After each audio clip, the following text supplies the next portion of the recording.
स्वस्ति प्रजाभ्यः परिपालयन्तां न्यायेन मार्गेण महिं महिषा गोब्राह्मणेभ्यः शुभमस्तु नित्यं लोका समस्ता सुखिनो भवन्तु। नमस्कार। देवभूमि દ્વારિકાની દીકરી તથા એક જાગૃત નાગરિક ઈશા શુક્લના આપ સૌને જય દ્વારકાધીશ। ધન્યાસ્મિ ભારતત્વેન।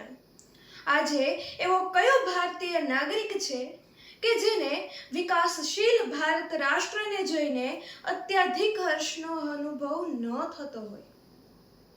પ્રત્યેક ભારતીયના મન તથા હૃદયમાં માં ભારતીના ઉત્થાનનું સ્વપ્ન છે અને એ સ્વપ્ન ત્યારે જ સાર્થક થશે કે જ્યારે સૌ ભારતીય નાગરિકો ભારતીય ન્યાયતંત્ર પ્રણાલી તથા કાયદાઓને જાણશે, સમજશે તથા યોગ્ય રીતે તેનું પાલન કરશે।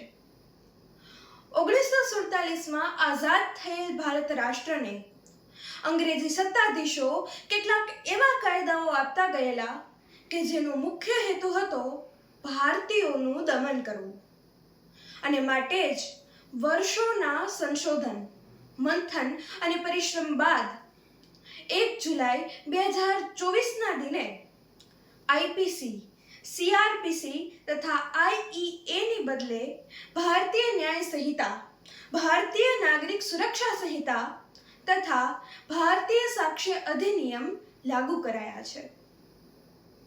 ન્યાયાત પથઃ ન પ્રવિચલંતિ તે એવ ધીરાઃ।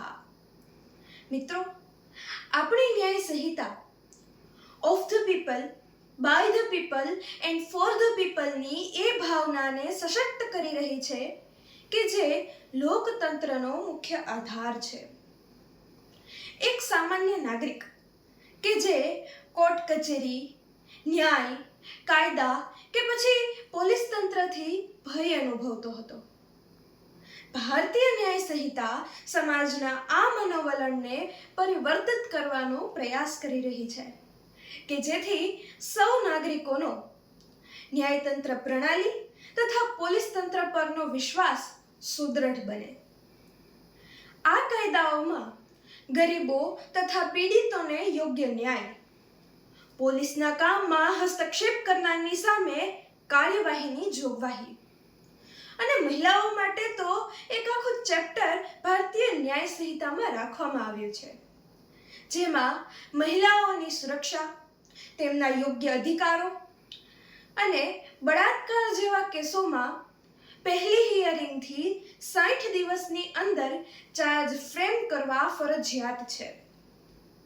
એફઆઈઆર દાખલ કરવામાં સાનુકૂળતા, મોબ લિંચિંગ વિરુદ્ધ કાયદાઓ તથા ન્યાયમાં ત્વરિતતા, કારણ કે justice delayed is justice denied, digital એવિડન્સને માન્યતા તથા ઈ સાક્ષ્ય, ન્યાય સ્મૃતિ, ન્યાય સેતુ ઈ સમ્માન પોર્ટલ તૈયાર કરવામાં આવ્યા છે અને સાથે સાથે અંગ્રેજી શાસનકાળના આશરે 1500થી વધુ કાયદાઓને જાકારો આપવામાં આવ્યો છે।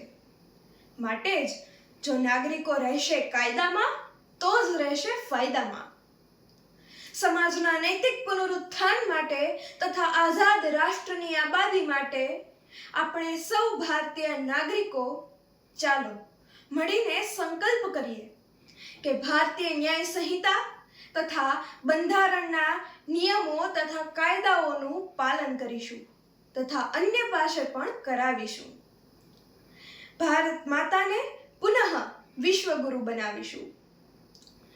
राष्ट्रभक्ति ने हृदय में हो खड़ा यदि देश सारा, संकटों पर मात कर यह राष्ट्र विजयी हो हमारा, राष्ट्र विजयी हो हमारा। धन्यवाद। जय भारत।